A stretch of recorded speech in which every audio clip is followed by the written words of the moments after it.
Assalamualaikum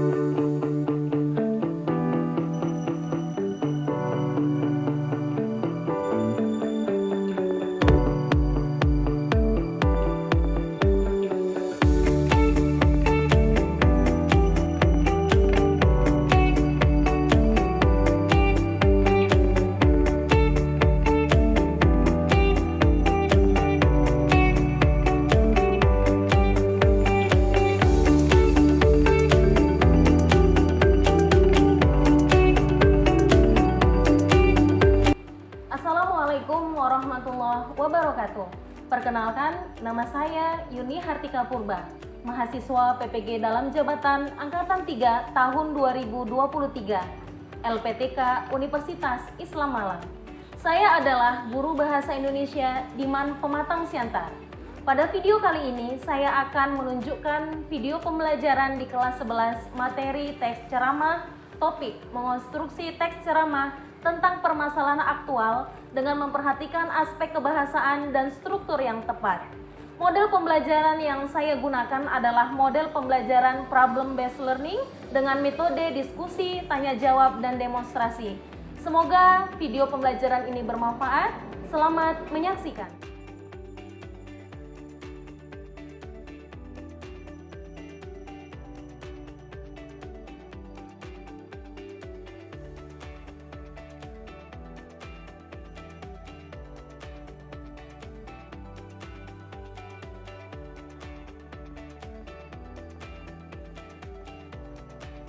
Assalamualaikum warahmatullahi wabarakatuh. Waalaikumsalam warahmatullahi wabarakatuh.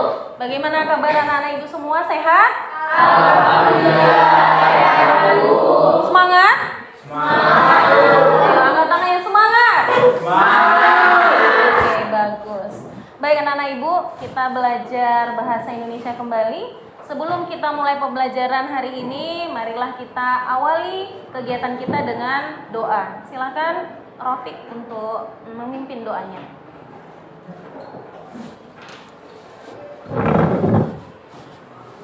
Sebelum memulai kegiatan pembelajaran, ada baiknya kita berdoa terlebih dahulu. Berdoa dimulai.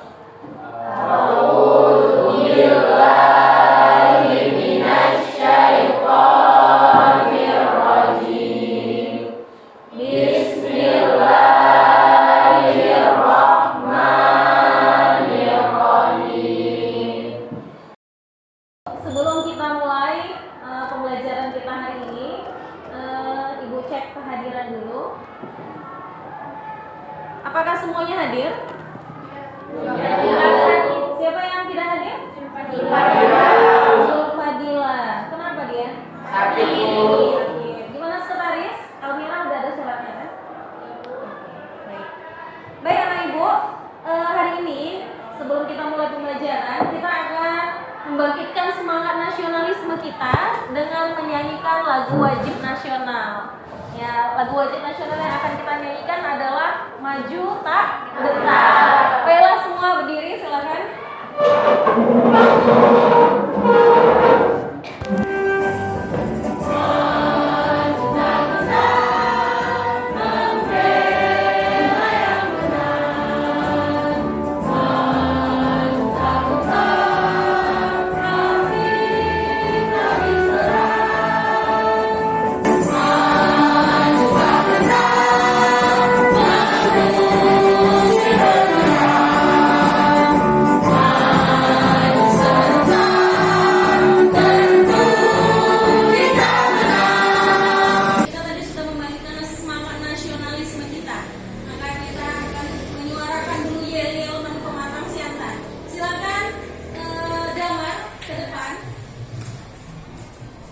Siapa kita? MAN Pematang Siantar. Apa tujuan kita? Sukses dunia, sukses akhirat. Bagaimana caranya? Belajar keras, bekerja jelas. MAN Pematang Siantar. Merasa mandiri, berprestasi. Ya, berikan tepuk tangan. Baiklah, anak-anak ibu, hari ini kita akan belajar bagaimana cara menulis teks ceramah. Jadi sebelum kita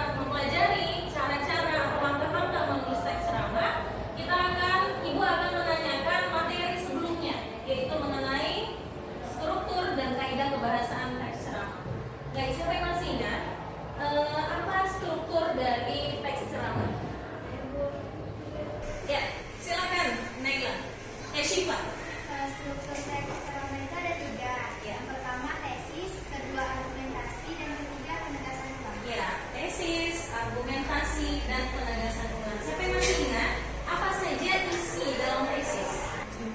Ya, silakan Sahara. Tesis itu biasanya teks pengantar tentang hal-hal apa yang akan kita bahas di isi ceramah tersebut. Iya, tesis itu mengungkapkan apa permasalahan yang akan kita angkat dalam ceramah kita. Juga sebelumnya tuh ada isi salam pembuka ya, salam pembuka, kemudian sapaan kepada undangan yang hadir atau pendengar, kemudian ucapan syukur, baru kita masuk kepada kata pengantar yang berisi masalah atau isu yang kita akan bahas dalam ceramah kita. Itu struktur dari teks ceramah sudah. Kemudian Ibu akan tanyakan kaidah kebahasaan.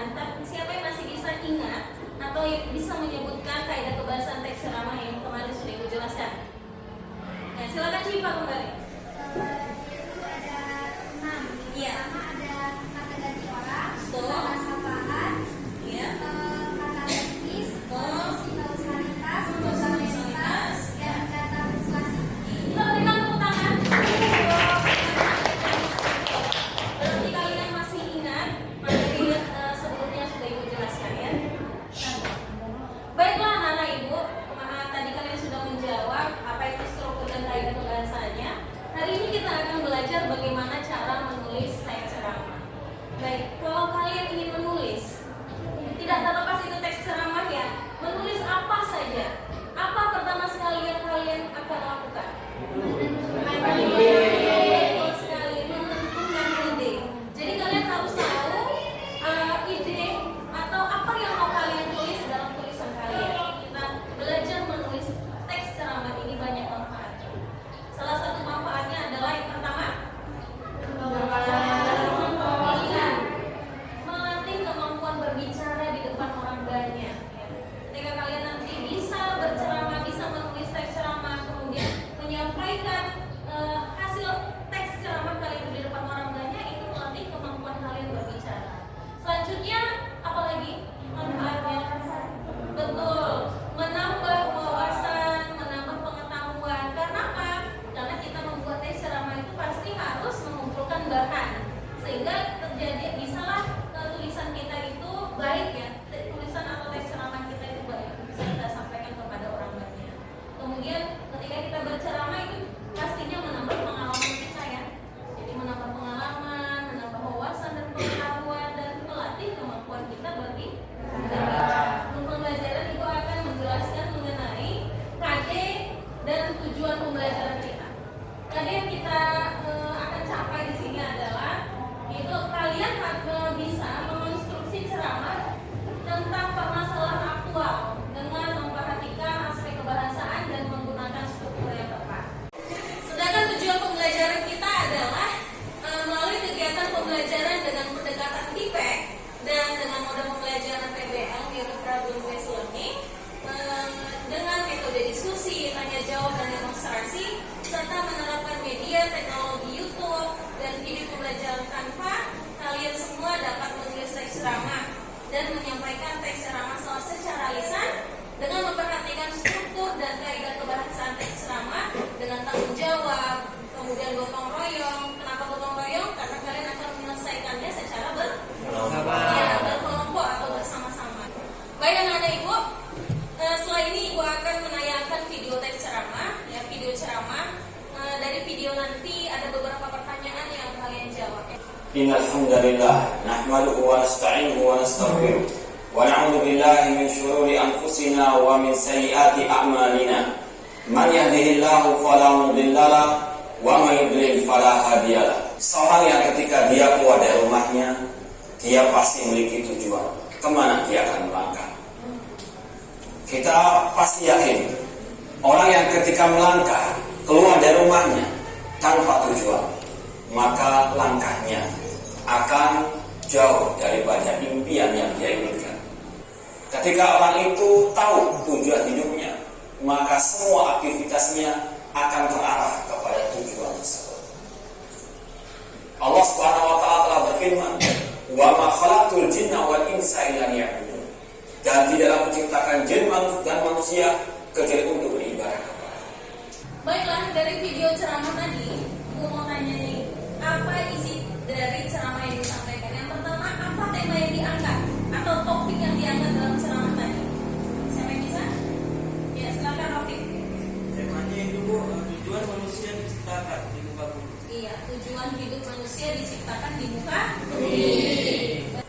Ketika orang itu tahu tujuan hidupnya, maka semua aktivitasnya akan terarah kepada tujuan tersebut. Allah Subhanahu wa taala telah berfirman, "Wa ma khalaqtul jinna wal insa illa liya'budun." Dan tidaklah menciptakan jin dan manusia kecuali untuk beribadah kepada Allah. Ketika orang itu tahu tujuan hidupnya, maka semua aktivitasnya akan terarah kepada tujuan. Oleh penceramah dalam video tadi, siapa yang bisa jawab?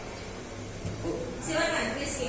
Jadi Bu, tesis yang disampaikan oleh penceramah tadi itu dimulai dari salam pembuka, Iya. lalu dilanjut dengan kata sapaan, kemudian ucapan syukur, dan lalu pembacaan atau menyampaikan isu yang akan disampaikan sesuai dengan topiknya, itu tujuan kita hidup di dunia ini.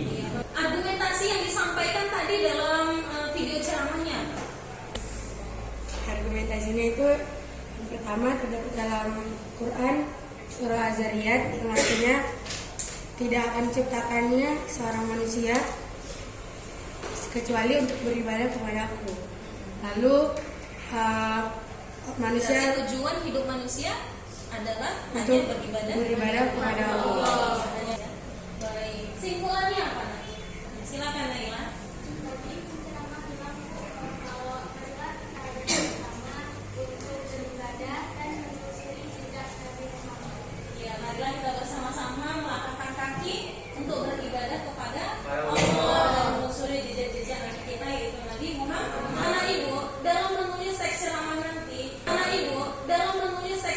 struktur dalam teks ceramah itu harus kalian perhatikan.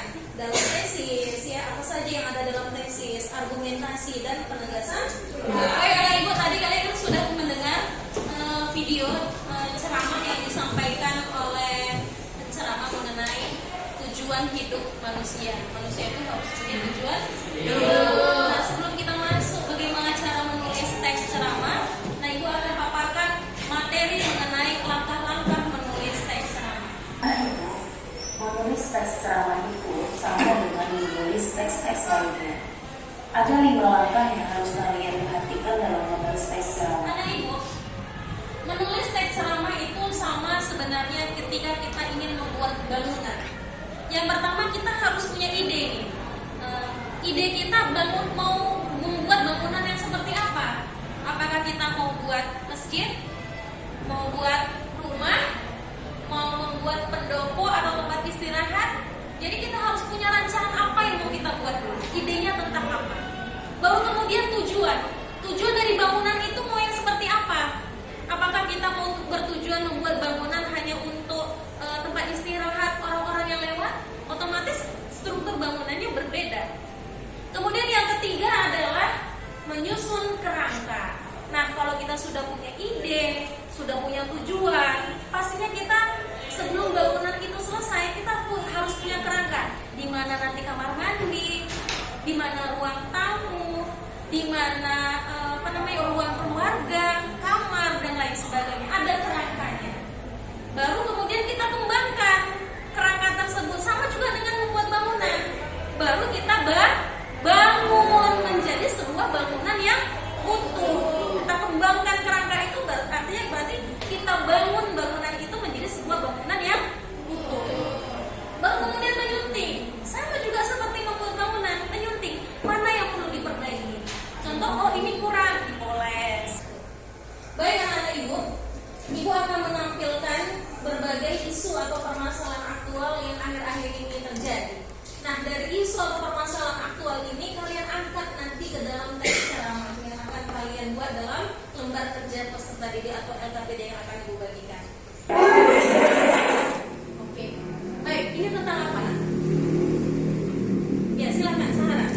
Di video itu terdapat seorang MC atau pembawa acara yang meninggal secara tiba-tiba, Bu. Di mana terdapat makna bahwa kematian itu nggak tahu kapan datangnya, Bu.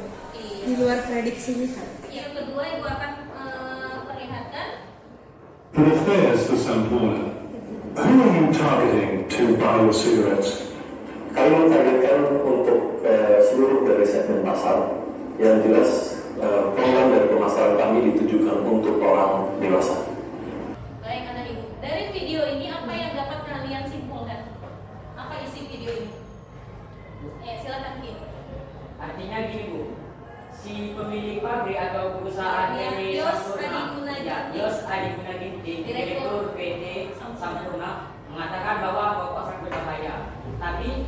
dia merupakan salah satu direkturnya. Dia menciptakan rokok itu dikonsumsi orang dewasa. Namun ketika ditanya apakah dia mengonsumsi rokok, dia tidak mengatakan tidak, karena dia sendiri tahu bagaimana bahayanya rokok. Nah, itulah maksudnya bagaimana dewasa seseorang itu. Dewasa itu ketika kita tahu bahwa bisa membedakan mana yang baik dan buruk. Memang dia pemilik pabrik, tapi dia tahu bahwa itu bahaya, makanya dia tidak merokok. Berikan tepuk tangan untuk anak-anak ibu. Tadi kalian sudah melihat beberapa video yang terkait permasalahan-permasalahan aktual yang terjadi saat ini, yaitu yang pertama adalah tentang tentang kematian ya, kematian atau usia tidak ada yang tahu. Kemudian yang kedua tentang bahaya rokok. Ini ada kalimat yang dipaparkan oleh Direktur PT Sampurna yang mengatakan bahwasanya rokok itu berbahaya karena dia sendiri pun tidak merokok. Kemudian yang ketiga adalah yang bersyukur. Tadi di dalam berita kita lihat bahwasanya ada wanita yang melakukan operasi plastik dan gagal operasi hidung. Alhasil hidungnya yang tadi sudah baik, sudah cantik menjadi aneh, menjadi menakutkan. Lalu yang terakhir adalah tentang potret pendidikan Indonesia. Baik anak ibu, ibu akan membagikan yang PPD. Nah ini kalian kerjakan secara berkelompok. Silakan dari kelompoknya masing-masing, yaitu kelompok belajar bahasa Indonesia. Di sini kelompok 1, kelompok 2, kelompok 3, dan di sana kelompok 4. Bersilakan.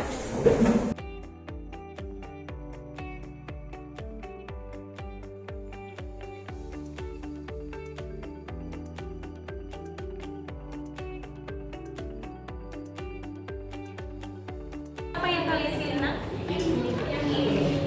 Tentang? Iya ini ya. Enggak operasi plastik, berarti topiknya tentang apa? Iya bersyukur. Ini kalian paparkan di sini. Tema ceramah adalah ya bersyukur atau mensyukuri apa yang nikmat yang ada. Apa judul ceramahnya? Ya pentingnya untuk selalu bersyukur. Baru buat tesisnya, argumentasi dan penegasan ulang. Baik, sebelum kalian buat nanti teksnya, buat dulu kerangkanya, kerangka berpikirnya. Nah, siapa yang buat infografisnya? Iya, buat nanti infografisnya ya. Supaya nanti infografisnya ibu tambahkan di sana, teman-teman kalian bisa lihat kerangka konsepnya. Udah bu? Adik boleh sini ini masuk kerangkanya.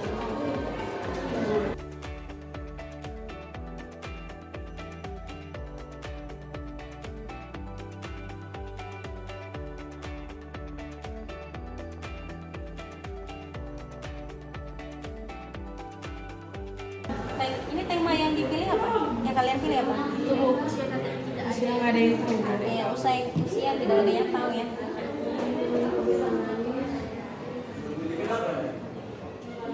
Ini sudah dibuat kerangkanya, dibuat dulu kerangkanya, baru dikembangkan ke dalam bentuk paragraf. Di situ kalian harus sudah bisa menentukan mana paragraf tesis, argumentasi, dan penegasan ulangnya. Assalamualaikum warahmatullahi wabarakatuh. Waalaikumsalam warahmatullahi wabarakatuh. Rabbi sholli shodri wa yassir li amri wahlul 'uqdatam min lisani yafqahu qawli. Yang pertama, saya hormati Ibu Yuni Hartika Purba selaku guru pembimbing kita, yaitu guru bahasa Indonesia, dan teman-teman kita yang saya sayangi. Puja dan puji syukur kita kehadirat Allah Subhanahu wa Ta'ala, yang dimana kita telah diberikan banyak sekali nikmat. Salah satunya kita dapat berkumpul di kelas kita yang kita cintai. Kemudian salawat berangkaikan salam tak lupa pula kita hadiahkan kepada Nabi besar kita Muhammad Sallallahu Alaihi Wasallam.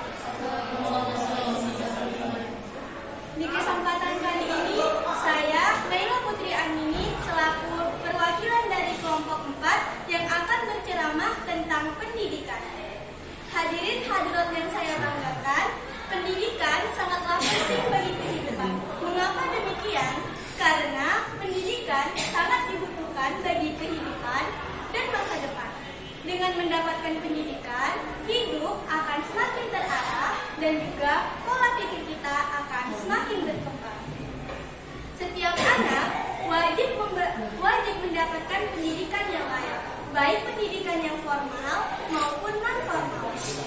Pada pelaksanaannya, pendidikan juga harus sama rata, tanpa memandang latar belakang peserta didik. Kita di sini haruslah bersyukur karena kita dapat mengenyam pendidikan yang layak. Di luar sana masih banyak anak-anak yang belum mendapatkan pendidikan yang layak. Penampilan yang kedua, kita baca ya.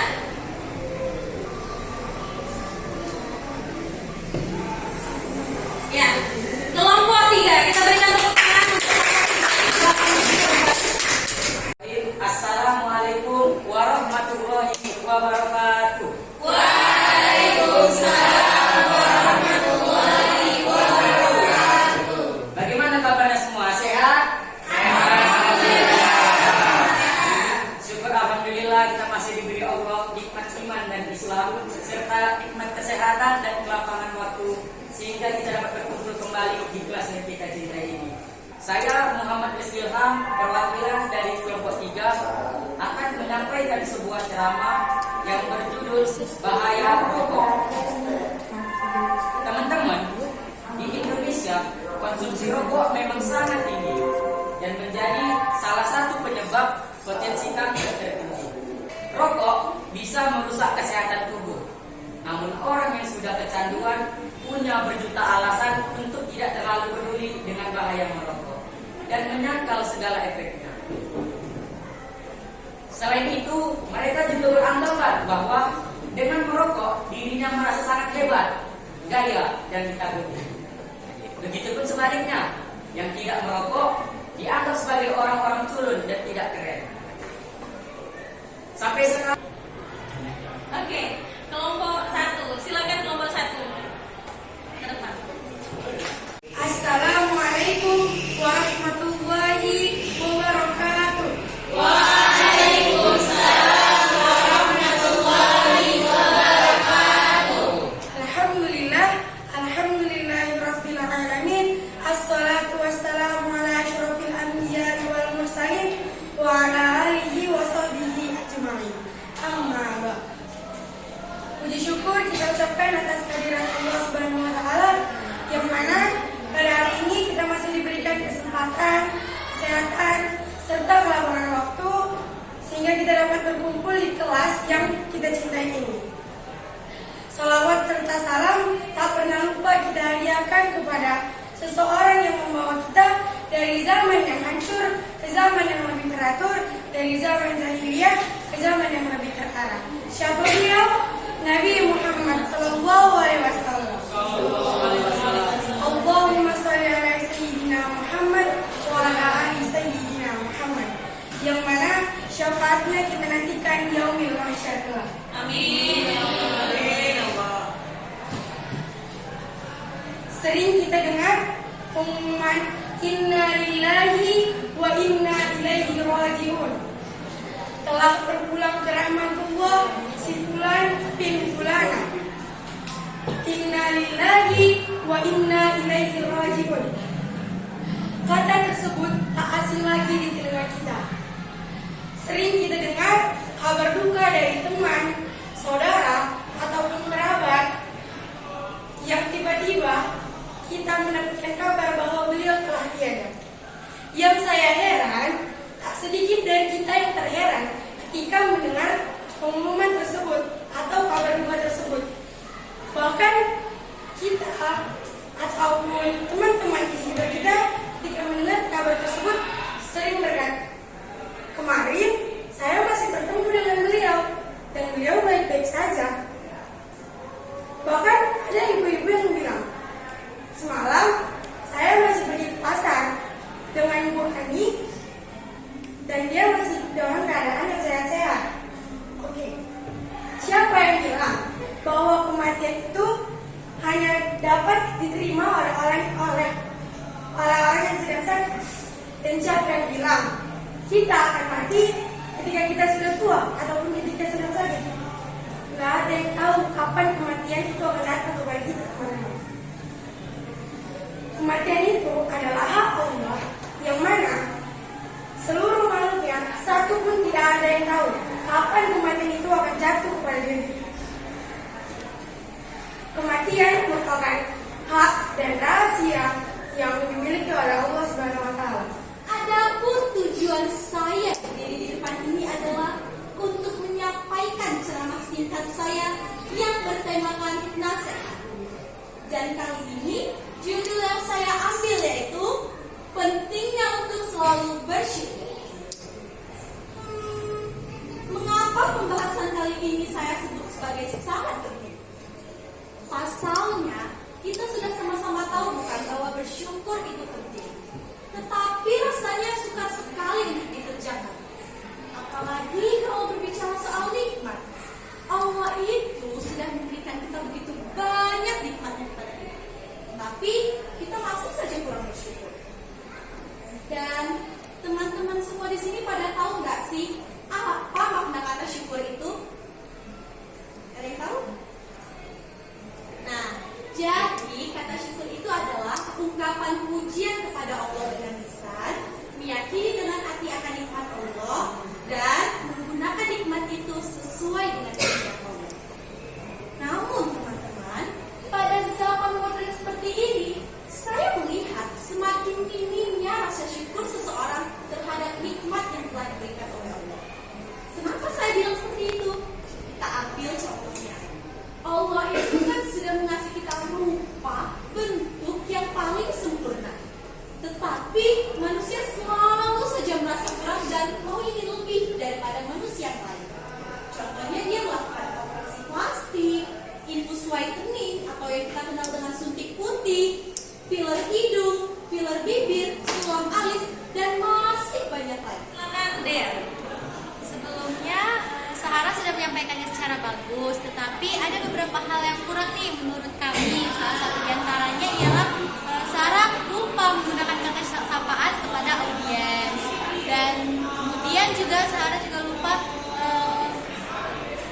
permintaan maaf. Yang namanya kita menyampaikan permintaan maaf, yang namanya kita sebagai manusia nih pasti ada salah-salah kata kalau berbicara. Nah, mungkin itu aja.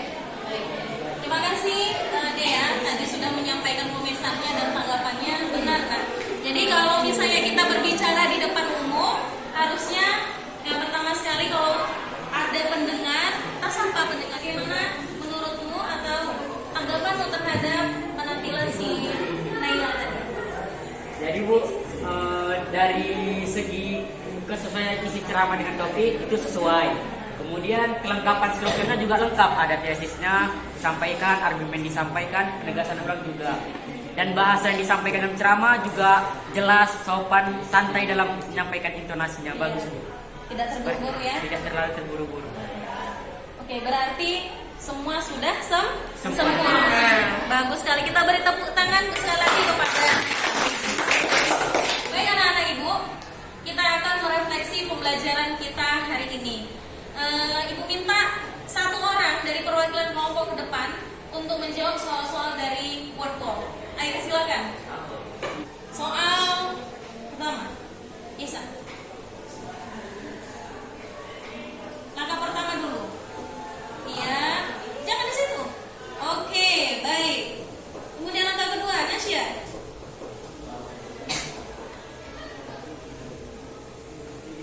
Oke, langkah kedua menentukan tujuan. Langkah ketiga. Betul, langkah ketiga menyusun kerangka. Langkah keempat. Betul sekali, mengembangkan kerangka. Langkah kelima. Mengenai taksonomi. Kita lihat berapa perolehannya. Oke, benar. Kita berikan tepuk tangan.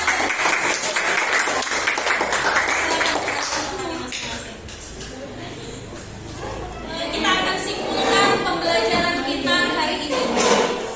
Langkah-langkah dalam menentukan teks ceramah itu kan ada 5 Bu. Nah yang pertama itu menentukan ide, yang kedua menentukan tujuan, yang ketiga membuat kerangka teks ceramah, yang keempat mengembangkan kerangka teks ceramah, dan yang kelima menyunting teks ceramah. Iya, bagus. Kita juga harus memperhatikan struktur Nah, strukturnya itu terdiri dari tesis, argumentasi, dan penegasan ulang. Dan juga kita harus memperhatikan kaidah kebahasaan. Tanpa strukturan kaidah kebahasaan, teks ceramah yang kita buat itu kurang baik dan kayak seperti itu. Ya, terima kasih. Tadi kan Bu, kita sudah menyampaikan teks ceramah dengan menggunakan metode ekstemporan. Jadi, metode ekstemporan ini membuat teks menjadi lebih terarah. Karena di dalam metode ekstemporan terdapat poin-poin penting, sehingga tidak kita lewati poin-poin penting tersebut dalam metode ekstemporan. Baik, kita tadi sudah belajar menulis teks ceramah, kemudian belajar juga bagaimana cara menyampaikannya dengan menggunakan metode ekstemporan. Untuk pembelajaran selanjutnya, kita akan membahas secara khusus bagaimana cara menyampaikan teks ceramah itu dengan benar, baik dari segi intonasi, bagaimana gesturnya, kemudian lafalnya bagaimana, itu akan kita pelajari secara khusus di pertemuan selanjutnya. Untuk tindak lanjut dan tugas kalian di rumah, kalian tadi kan sudah membuat teks ceramah. Nah, di rumah silakan kalian coba buka YouTube, ya. Kalian cari di situ penceramah-penceramah yang sudah terkenal, bagaimana cara penyampaiannya. Kalian latih di rumah, bagaimana kalian menyampaikan ceramah dengan baik. Nah, kemudian kalian unggah video ceramah kalian di media sosial, baik itu dari Facebook, dari YouTube maupun dari TikTok. Bisa? Bisa, Bu. Bagaimana pembelajaran hari ini, menyenangkan? Kalian sudah paham bagaimana cara menulis teks ceramah. Baik, kita akhiri pembelajaran kita hari ini dengan membacakan hamdalah.